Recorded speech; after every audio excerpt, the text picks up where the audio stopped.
company Antoni Flores, diputat al Parlament com jo, que va morir ahir.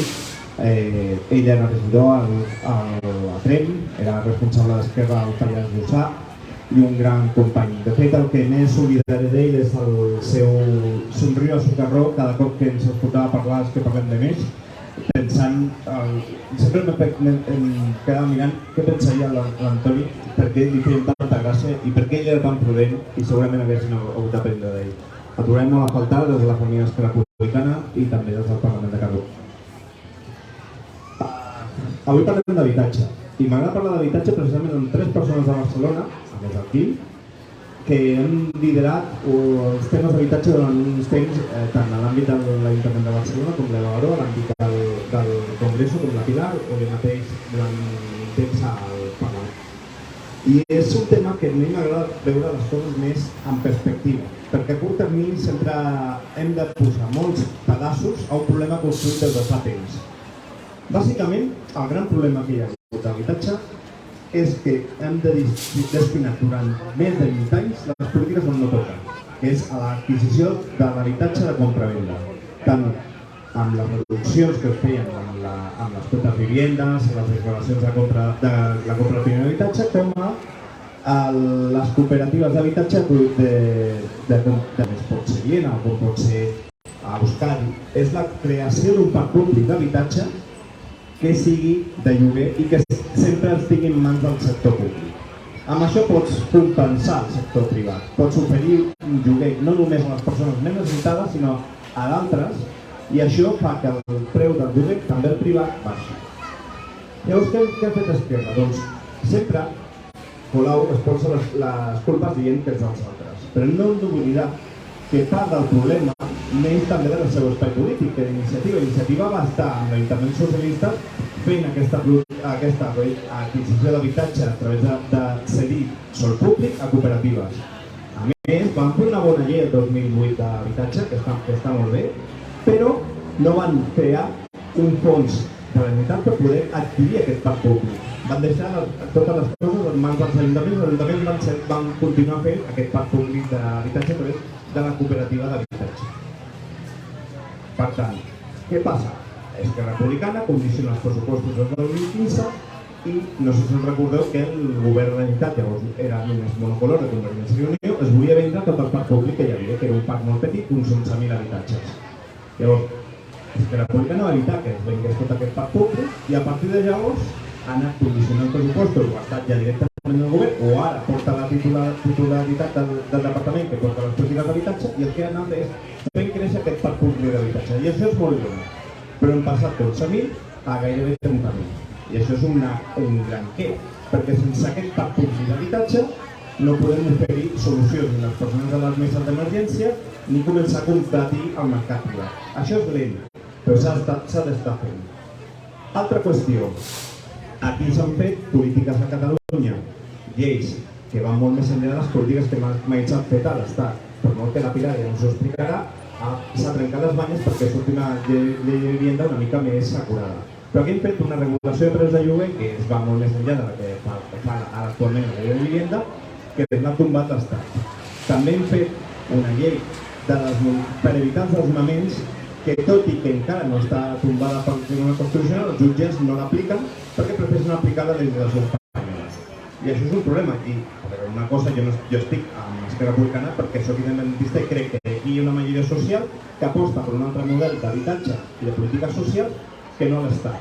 I aquí sí que cal dir que ni el PSOE, ni el PSC, ni Comuns s'han trencat massa les banyes per poder defensar la llei catalana a l'Estat, perquè no volen modificar la llei d'enfortiment civil, que és la que li dona poder als jutges per obviar les lleis socials que protegeixen l'habitatge. Per tant, el mapa és aquest. Hem d'anar construint habitatge, però no només construint, perquè sembla que la Colau només pensi construir, i a Barcelona no hi ha massa sòl públic, entre d'altres, perquè el govern d'Iniciativa i PSC el van cedir a les cooperatives. Hem d'adquirir habitatge. També el que està fent molt la Generalitat és el tanteig i retracte. Aquells habitatges que entren en subhasta i que l'administració té la preferència. Aquí l'Ajuntament ha fet alguna cosa, però no ha fet la intensitat que està fent ara la Generalitat, que està posant la banya per trobar habitatge al subsidi. Un altre també és facilitar la rehabilitació d'habitatges o programes per intentar que la gent que té un habitatge té tancat el posi en marxa.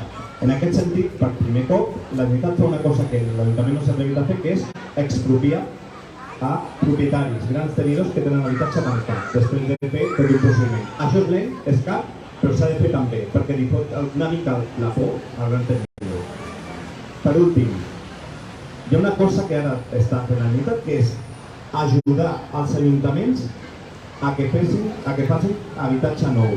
Aquí sí que ha ofert una via per arribar a més de 3.000 habitatges nous, per el que hem de fer en aquests 3 anys, que veurem si l'Ajuntament vol col·laborar o no, perquè tenim un problema.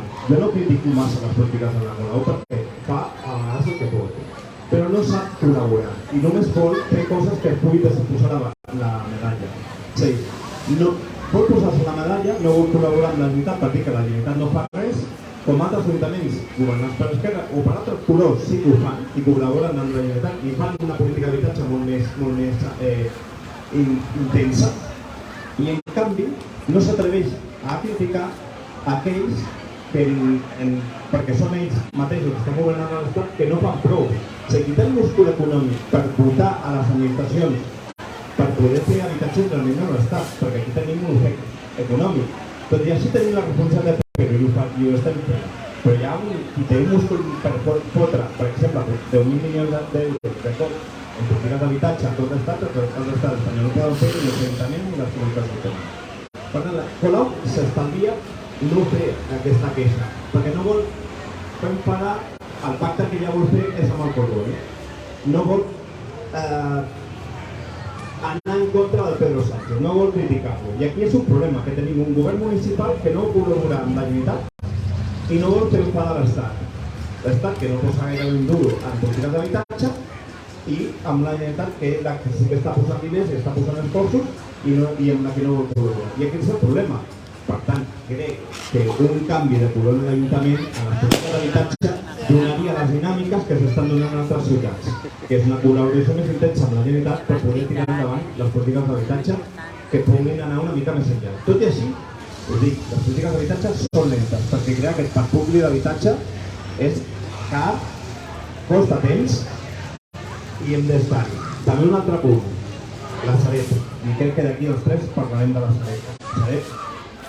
Aquí al Parlament, però també al Congreso i també a l'Ajuntament hem fet una proposició de llei d'Esquerra Republicana en la que demanem que la Sareb passi al parc públic d'habitatge que té, el parc privat d'habitatge, que cedeixi en propietat als municipis. Ara l'estan cedint una part en ús. Jo te'l cedeixo uns pocs anys, tu l'arregles, Ajuntament, tu fas tota la inversió, el reformes i me'l tornes un altre cop, al cap de 10 anys, tot reformat.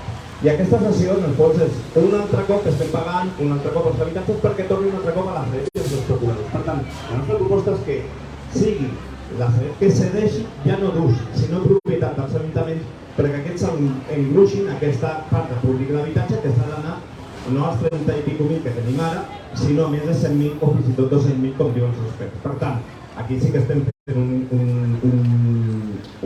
una proposta que els comuns ens donen suport, socialistes, però aquí realment l'estem impulsant és l'Esquerra Republicana perquè ens atrevim a dir-li a l'Estat coses que no s'atreveixen a nosaltres. Ja li donaré la paraula a la meva amiga Pilar, que només té un defecte, que és veïna de Tacho. Jo m'he criat al Carmel i entre el Carmel i Tacho hi ha una mena de picabaralla, però bueno, a part d'això és una gran diputada, és una lluitadora. Si heu sentit alguna de les seves actuacions al Congreso dels Diputados, és realment, jo crec que la diputada que més combat als poderosos allà, i crec que també és una persona que fa les coses amb rigor i contingut, i a més és satisfets de les poques virtuts que té ara mateix de l'ideologia. Gràcies, José. No m'ha deixat res per dir, per tant, podríem deixar-ho aquí i ja està, però sí que interessa perquè interessa fer 3 comentaris. El primer comentari és que mentre l'Estat tingui els diners i tingui la potestat d'estar en l'objectiu, i aquest és un dels principals arguments per ser independentistes. Això és com a primer comentari una cosa que te n'adones el dia que vas a negociar amb les esquerres o les suposades esquerres una cosa que es diu Ley de la Vivienda, entre altres motius perquè s'han carregat tots els instruments legals que des de la Generalitat de Catalunya i des del Parlament de Catalunya en l'ús d'una suposada sobirania s'havien tirat endavant. Convé remarcar que amb les lleis del Parlament de Catalunya, la contenció de la renda era un fet i amb unes condicions que es complien a gairebé tot el país, i bé, l'impediment dels desnonaments a les famílies vulnerables també era un fet. I que totes dues lleis han estat recorregudes, una d'elles ha estat anul·lada i l'altra ho serà en breu. I en qualsevol cas no s'aplica efectivament perquè els jutjats no reconeixen la possibilitat de modificació de la llei d'enjudiciament civil i per tant del procediment de desnonament al Parlament de Catalunya i a la Generalitat. I és per aquest motiu que finalment va acabar pactant la Ley de Vivienda. És perquè no hi havia cap instrument per utilitzar, per garantir el dret a l'habitatge de les ciutadanes i els ciutadans del país. El tercer comentari a fer és que ara l'habitatge s'ha convertit en un bé de mercat. En lloc de convertir-se en un dret, que és el que és simplement un recurs econòmic més en un mercat especulatiu a qui li importa un rave si serveix a la seva funció de ser sosteniment de la vida de les famílies o simplement serveix per formar part d'un mercat en què es cobra més a mesura que pots inflar més els preus. I aquí és on hem intentat posar fre. Tingueu present que el projecte de llei que ens van presentar socialistes i comuns era immenjable. No preveia cap instrument a través del qual efectivament es regulessin les zones tenses i els lloguers. I per tant no tenia cap eficàcia a la realitat. I tampoc tenia cap instrument per treballar contra els desnonaments. Ens hi vam posar durant un any i mig, hem estat discutint perquè aquests dos àmbits fossin coberts, si més no parcialment per aquesta llei. I podem dir amb tota la sinceritat que si aquesta llei té alguna cosa bona i que la faci aplicable és gràcies a nosaltres. I que tot allò que hem pogut aconseguir venia de sèrie de les suposades esquerres. Aquestes que ens diuen que ara arreglaran el tema del dret a l'habitatge o que fa 8 anys que ens estan dient que amb les seves fórmules això es arreglarà. I és mentida, perquè ho hem vist. Per tant, què hem fet? Intentar aconseguir i aconseguir que es puguin tornar a establir zones tenses de mercat i per tant de contenció de rendes i que veiem com d'aquí a un temps, així que la Generalitat es posi els procediments, puguem tenir un índex de referència per als grans tenidors i puguem tenir una mesura com la del preu anterior de contracte per als petits tenidors. És a dir, els preus a Barcelona estaran regulats.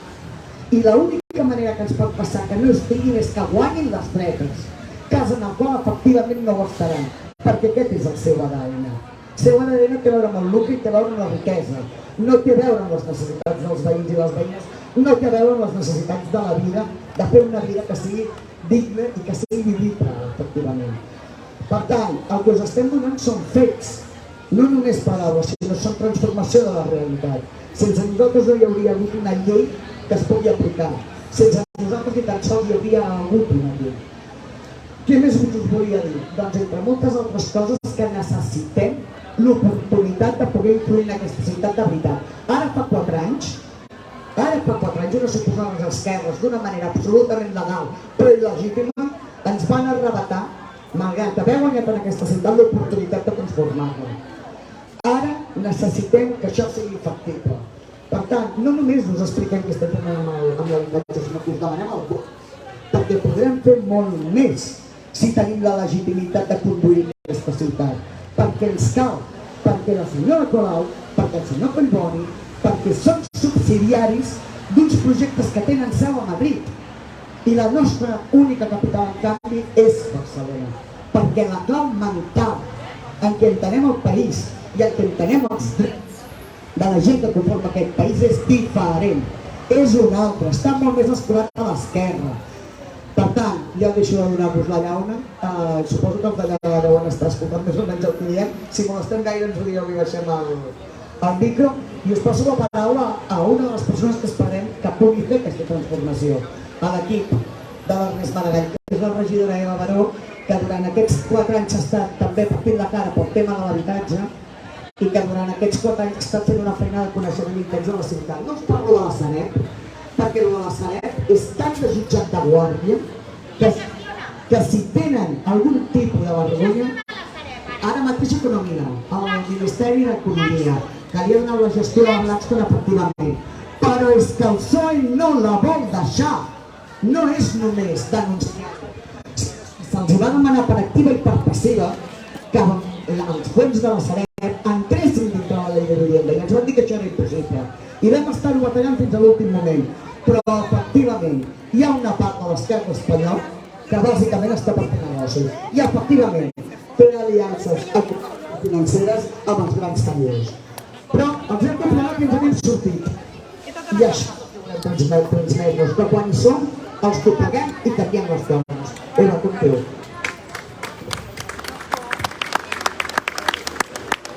Escolteu, subscric les paraules de la Pilar, les paraules del Quim Turci, sí, val. Doncs jo crec que hem de partir d'una situació. Jo crec que no la tenim gens present, però crec que és cabdal en la situació en què estem. I és que en aquesta ciutat les polítiques d'habitatge les ha hagut tota la vida, durant dècades, durant 30 anys, i comuns que s'anomenaven d'una altra manera, que era Iniciativa per Catalunya, excepte els plantells de Tria, que van ser demolidors, perquè va donar de sí, va privatitzar tot el que va poder, perquè va obrir la barra lliure a l'ús de l'habitatge a molts altres usos, quan l'habitatge pot tenir funció, que és la funció residencial de donar protecció a la ciutadania, a les famílies. Per tant, durant 30 anys en aquesta ciutat les polítiques d'habitatge les ha portat socialistes i Iniciativa, o sigui, així que dic jo que alguna responsabilitat deuen tenir amb el que estem vivint des de fa un anys com una situació que no ha fet més que agreujar-se. I és la Generalitat. Durant 30 anys, polítiques d'habitatge només les ha portat Convergència. Si diguin Convergència, que diguin Junts, és igual. L'univers convergent ha portat 30 anys les polítiques d'habitatge a la Generalitat. Això és així, era el que acabava. Molt bé. Llavors, això ho present, perquè quan els vinguin i ens diguin que ells són els canvis i que ells ho canviaran tot i que ells ho resoldran, francament, encara no sé com ens ho poden passar. Com és que ens ho passem? Si són els que han estat decidint sobre aquestes qüestions durant dècades. Llavors, ara deixeu-me ser una mica benevolent, d'acord? Llavors anem a contrastar promeses contra fets. Anem a mirar-ho. Va. Els últims 8 anys, govern Colau, Collboni. Coses que han passat.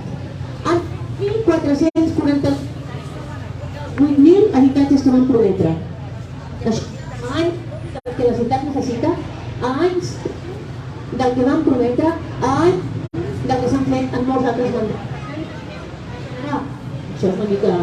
Generar un per posar-me així, que generar... No s'ha notat?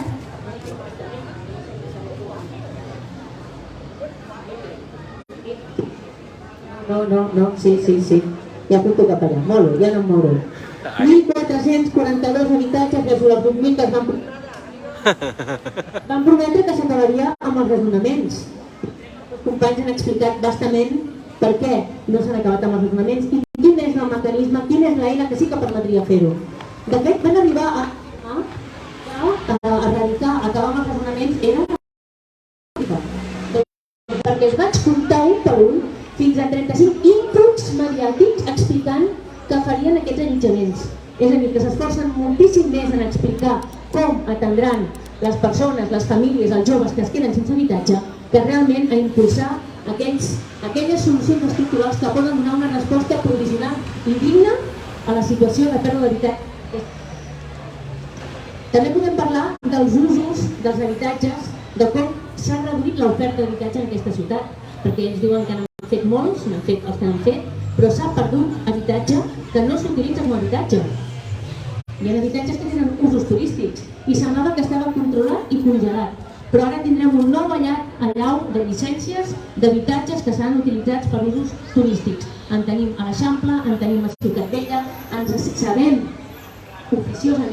sabem oficiosament que s'han demanat unes 2.000 no que vol que si totes aquestes 2.000 s'acaben convertint en una realitat, seran 2.000 pisos més, 2.000 habitatges més que deixaran de tenir un ús residencial.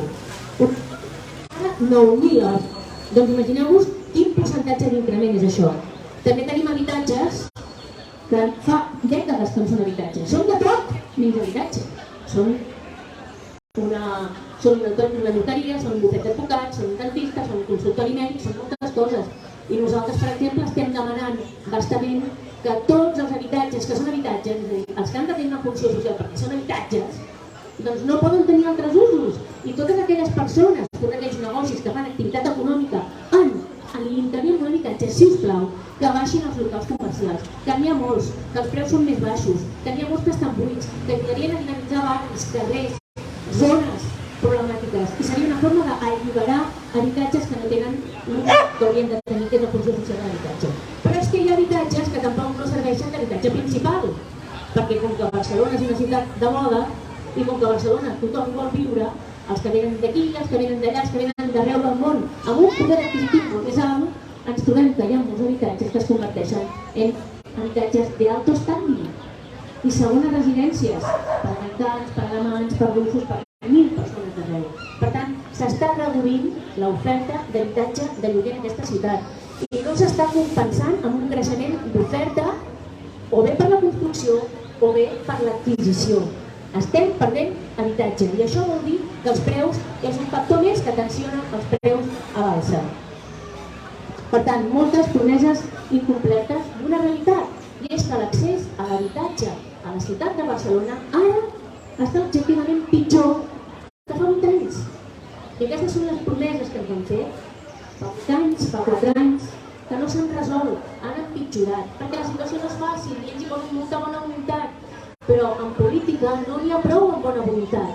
També s'han d'exigir resultats, com moltes vegades fa la ciutadania, com hauria de fer sempre la ciutadania. Per tant, de bones voluntats no es viu. Això no està millor. Ara anem a veure què ha passat a la Generalitat. Perquè la Generalitat, per primera vegada a la història, i dic així perquè per nosaltres és molt important, i pels companys que estem batallant el tema de l'accés a l'habitatge i del dret a l'habitatge és especialment important, per tant, per la PIM, pel FOSE i per molts altres companys que no estan aquí, en 5 mesos la Generalitat no ha promès coses, ha fet coses. I n'he fet una llisteta. Són coses de la Generalitat, també són coses a nivell legislatiu i són coses a nivell d'altres alcaldies que estan encapçalades, en aquest cas, per alcaldesses republicanes. I us explicaré diverses coses. Per exemple, nosaltres hem aconseguit al tercer intent regular els preus dels lloguers. Hi va haver un decret que va sortir de la Generalitat, va sortir de Justícia, que demanava regular els preus dels lloguers. Era un decret que s'havia de convalidar al Parlament i que el Parlament es va petar gràcies al vot contrari dels comuns perquè no els va sentar massa bé que la Generalitat republicana és un decret sense comptar amb ells. Per tant, se'l van petar. Primer intent. Segon intent, la llei pionera catalana, la llei pionera de regulació dels preus dels lloguers, que després de molta negociació i molt d'esforç va començar a funcionar i va sobreviure més o menys un any i mig, crec que no va arribar un any i mig, just quan començava a demostrar-se a través d'estadístiques que en aquelles ciutats, en aquelles poblacions, en aquells municipis on efectivament s'havia pogut aplicar, els preus efectivament s'havien continuat. Pujaven poquet.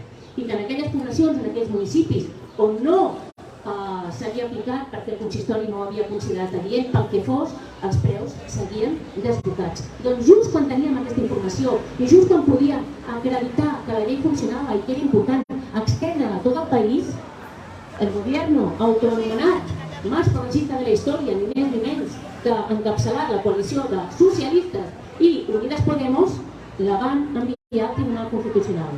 La van acabar escapçant per tot arreu, per tant, segon intent que també es veurà frustrat.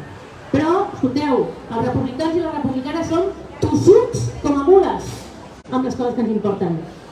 Són tossuts com a mules amb les coses que ens importen. Així que ho vam tornar a intentar.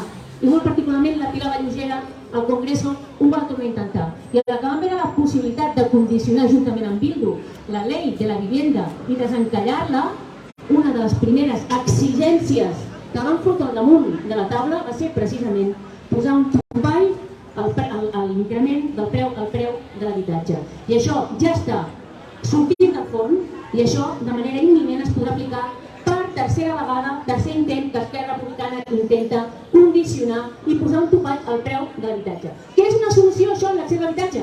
No, no és una solució. No és una solució perquè segueix faltant parc assequible, segueix faltant parc de lloguer, segueix faltant tenir un bon parc que serveixi de coixí per les crisis econòmiques que successivament anem patint. Però, collons, és una forma de posar un límit al preu de l'habitatge.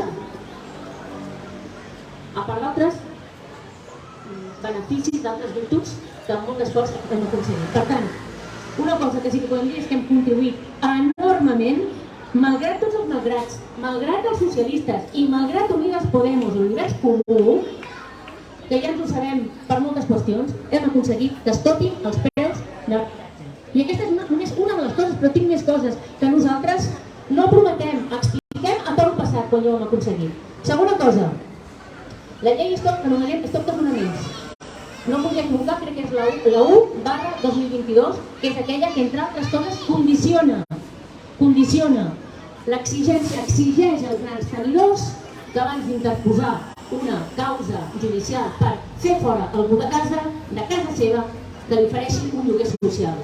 Això ho hem fet solets des del Parlament, amb l'impuls principalment del grup parlamentari d'Esquerra Republicana. Això no és una promesa. 8.000 pisos, això no és una promesa, això és un fet. Aquesta llei ja existeix. I gràcies a això vaig al tercer fet, i és que l'Agència Catalana de Consum no ha promès obrirà expedients sancionadors.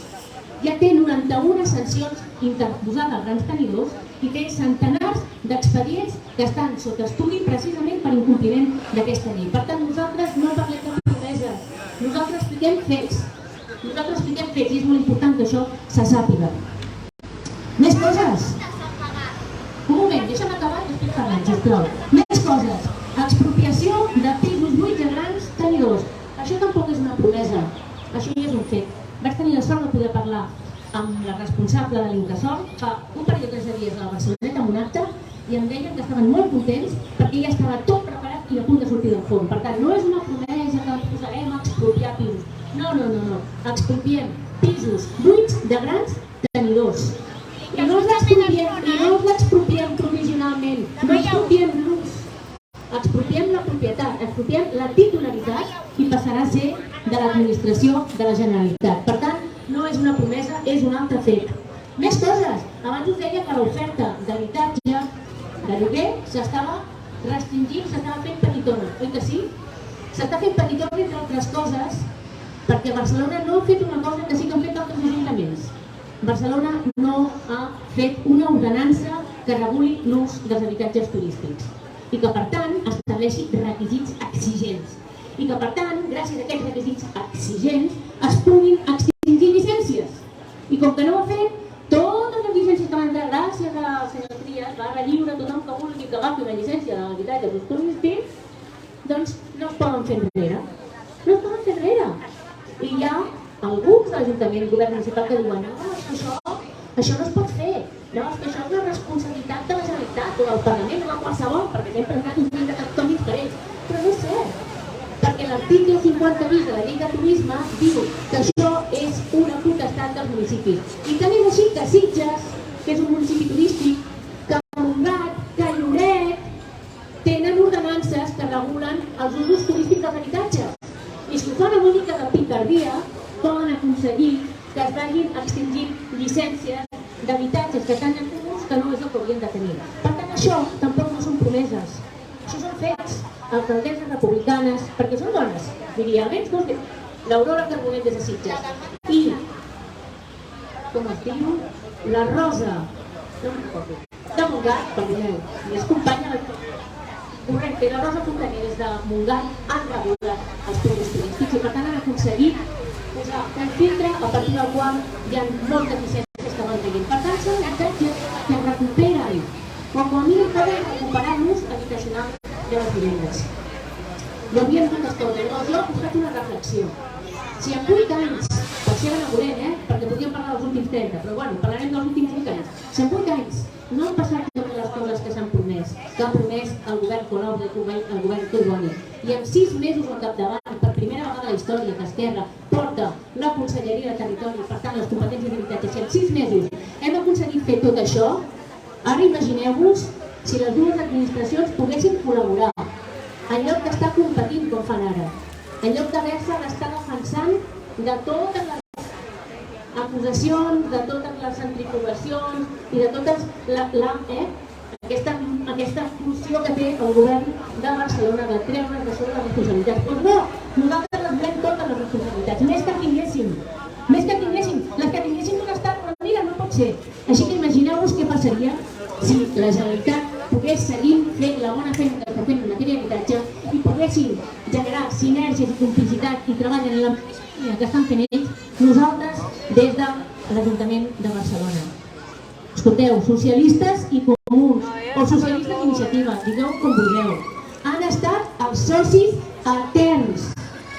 Els socis eterns. De veritat que no us sembla que cal un canvi? De veritat que no us sembla que cal un canvi? O voleu 30 anys més de govern socialista i comú o d'iniciativa? Jo crec que està supercomplicat que ha de ser un govern de socialistes i de comuns. I en canvi està per explorar què pot donar un govern republicà, compromès com ningú amb el dret a l'habitatge, tossut, que sempre està al costat de la gent, encara que s'hagin de trencar la cara i això, encara que ho hagin de pagar de moltes maneres. Per tant, us demano amb molt de convenciment i amb molta convicció el vot per Esquerra Republicana, el vot per Ernest Maragall i el vot per l'equip de l'Ernest Maragall aquest proper diumenge 28 de maig. Moltes gràcies.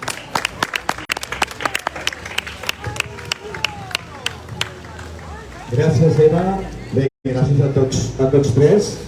Acabem aquí la part nostra. Esperem que